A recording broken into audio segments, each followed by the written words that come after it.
everybody, so today you're having a look at the next story in your craft of writing studies, which is Love and Honour and Pity and Pride and Compassion and Sacrifice by Nam Le. The reason that I'm making this video is just to give you a bit of an overview of the story if you have not read it yet before you read it, because it seems like quite a simple story, but it's actually a little bit complex. So hopefully by doing this, it'll help you understand the story a little bit better. Okay, so Nam Le was born in Vietnam and arrived in Australia with his parents as a very young child. He was raised in Melbourne, where he attended Melbourne Grammar School and then the University of Melbourne. At the University of Melbourne, he did a Bachelor of Arts in Honours and wrote a dissertation on Auden. Now, W.H. Auden is a poet. And when you read a lot of Nam Le's stories, you see that he uses lots of imagery. He's quite a poetic writer.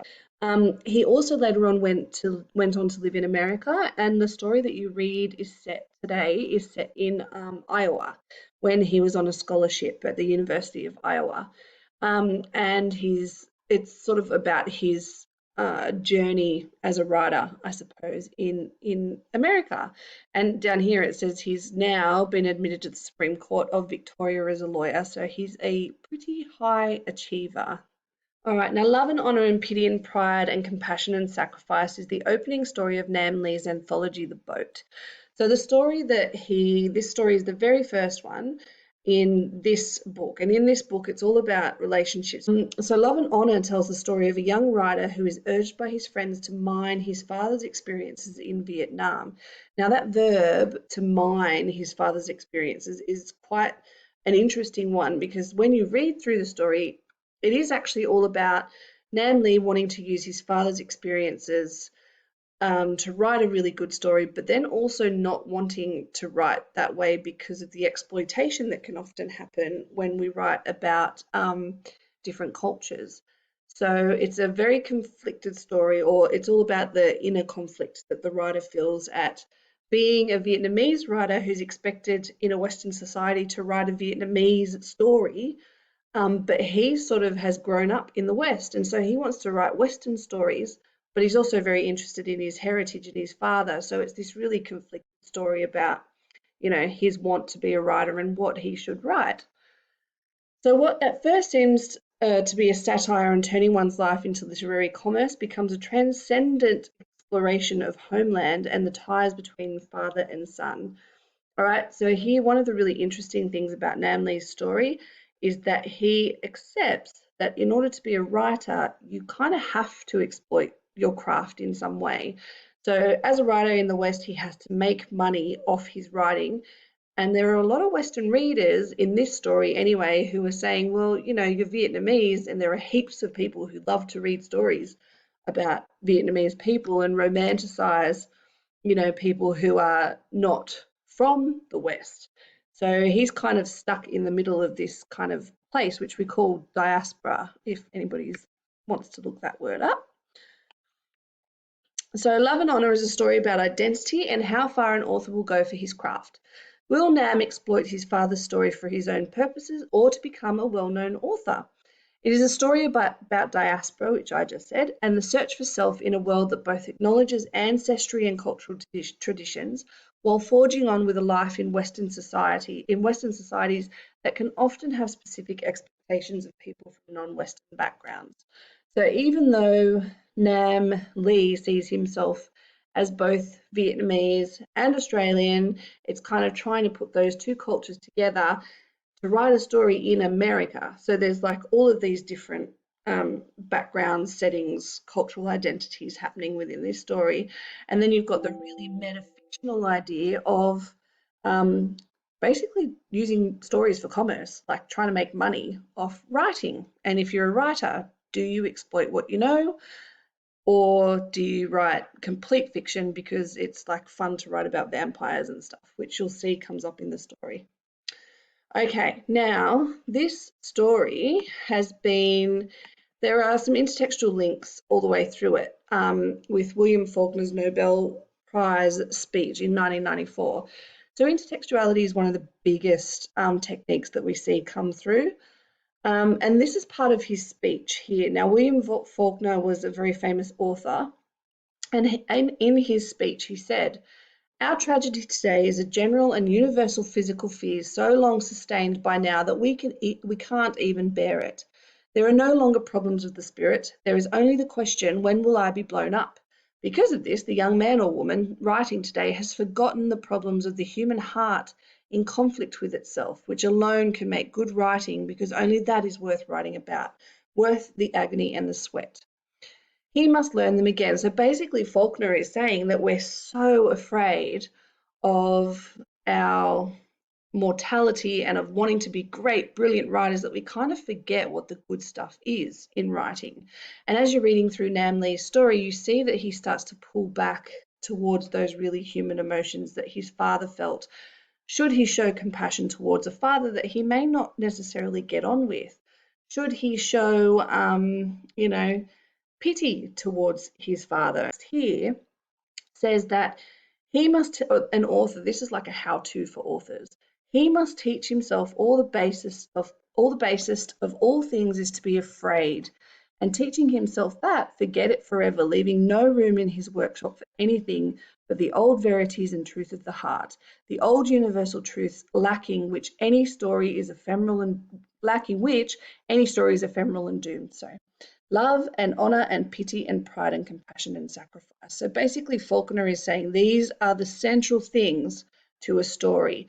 And we know that this is the title of our story. Okay, so there's intertextual links all the way through. And we know that these are the universal truths, the verities, which means basically like the beliefs and the central core of humanity, are these things here. And this is what Nam Lee searches for throughout this story in a really metafictional way.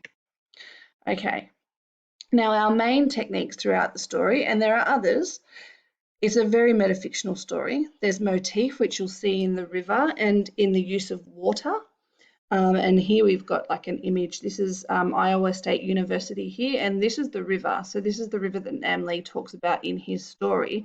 One of the images that you get of the river is kind of like of a black ribbon of water and ice. So you can really see how his writing, if you haven't read it yet, but you will notice at the end, his writing is very poetic and links very deeply with his setting through imagery. So we have juxtaposition. His setting is amazing. He uses mise-en-scene. Basically, we use mise-en-scene when we're talking about film, but his writing allows you to really understand the setting because he's so good at description. In terms of setting, he also uses a lot of pathetic fallacy, which I haven't put on there. But there's lots of rain, which is meant to set the atmosphere and the tone of this place as being somewhere where conflict will occur. Intertextuality, which we've already talked about, there's a lot of visual imagery. There are flashbacks. Now, throughout this story, we have different little segments. There are lots of segments that sort of map out his conflict, starting with the very opening where he's dreaming of poetry and his father comes in and wakes him up from that dream straight away. And there's the first conflict between like the father and the idea that this man, Nam Lee, could be a writer, but how is he going to marry both of those things up as a son? Okay, we've got a lot of dialogue, and I know that this seems to be a really simple technique, but lots of people don't use dialogue when they write imaginative pieces, and you should learn to do it because it helps to engage your reader. It gives a really good insight into characters. It helps to build characterization, which you'll see in this story.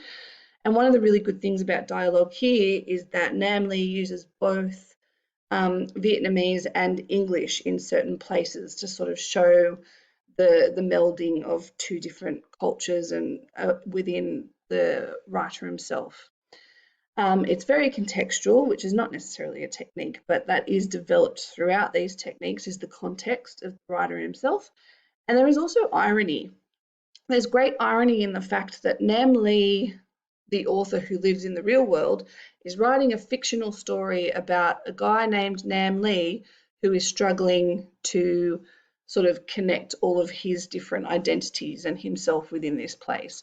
So irony is a really, really strong one throughout this story.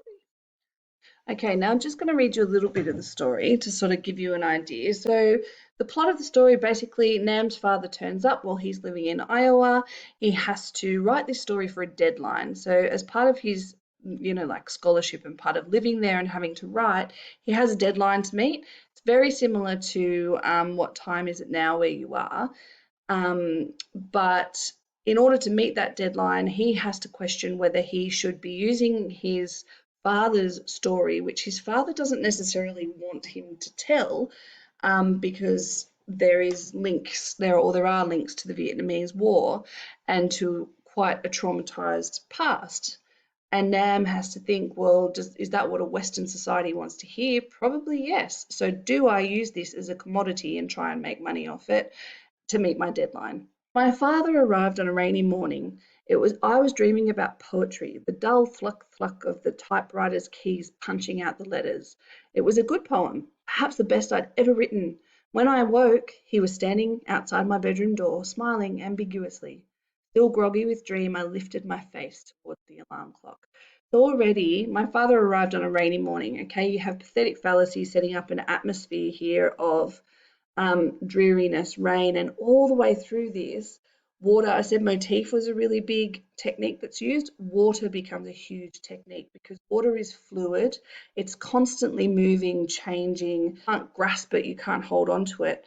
And it's very much symbolic of what this character feels about himself in this place.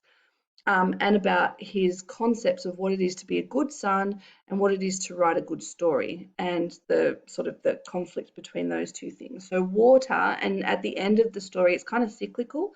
We start with rain and we start with water, and at the end we end with the river. Okay, and you'll see that river being used as a motif for his father and the relationship that he has with his father and with writing itself.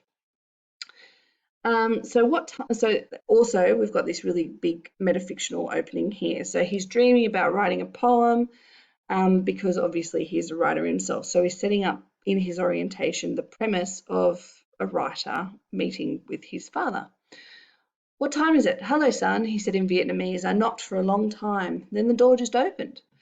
The fields are glass, I thought, the tummed tea a dactyl end line, then the words excuse and alloy in the line after. Okay, so here we've got this sort of interspersing or juxtaposition between the dialogue, which is very practical, and his thoughts. Okay, so there's sort of like a disparate element to both of those things to show that what is reality and what he's living in is very different to the world that he has to live in as a writer at this point. Raining heavily, he said. I frowned. The clock read 11:44. I thought you weren't coming until this afternoon. It felt strange after all this time to be speaking Vietnamese again. They changed my flight in Los Angeles. Why didn't you ring? I tried, he said equably. No answer.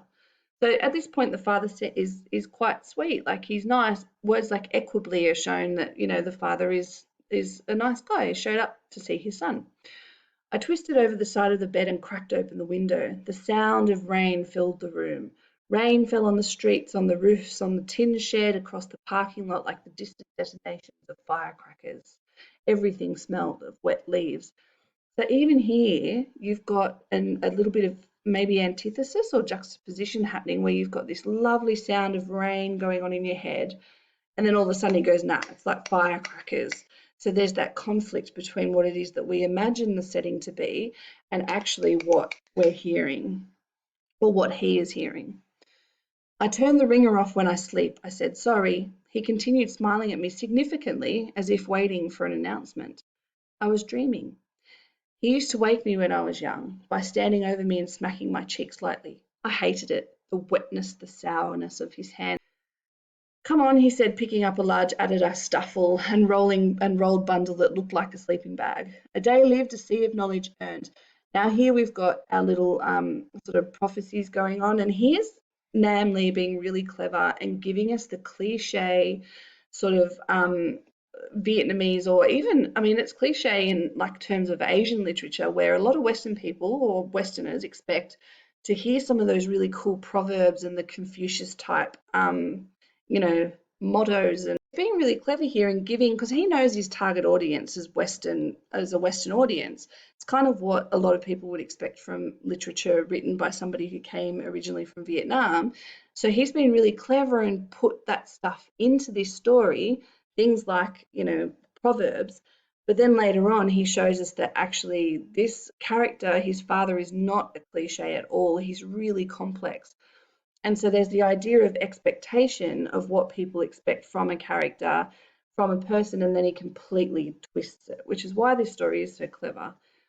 He uses things ironically all the time, like these little proverbs that come up. He had a habit of speaking in Vietnamese proverbs. I had long since learned to ignore it. But it's also actually something else there. It's also something of pride, like having those proverbs, and that kind of mixes in with the story as well. This dad is very proud of his heritage, proud of where he comes from and who he is. I threw on a t-shirt and stretched my neck in front of the lone window. Through the rain, the sky was grey and striated as graphite. You must be exhausted, I said. He had flown from Sydney, Australia, before touching down in Iowa, 33 hours all up. I hadn't seen him in 3 years. You'll sleep in my room. Very fancy, he said, and led me through my own apartment. As he moved into the kitchen, I grabbed the three-quarters full bottle of Johnny Walker from the second shelf of my bookshelf and stashed it under the desk. So here's our author living in a Western society, all of these things that he lists that really set the scene. And I said before, mise-en-scene is a big part of this, and it is because we've got the rain setting the atmosphere. Within the actual room, we've got these really cool descriptions of what his life is like without him actually telling us. Okay, so Johnny Walker, there's an ashtray gritty with cigarette ash here. So we know this guy is like a bit of a slob at the moment, living in this place where he's drinking, he's smoking, he's like having parties, he's a writer as well, basically. So there's a little bit of a stereotype going on there of what the writer's place would look like.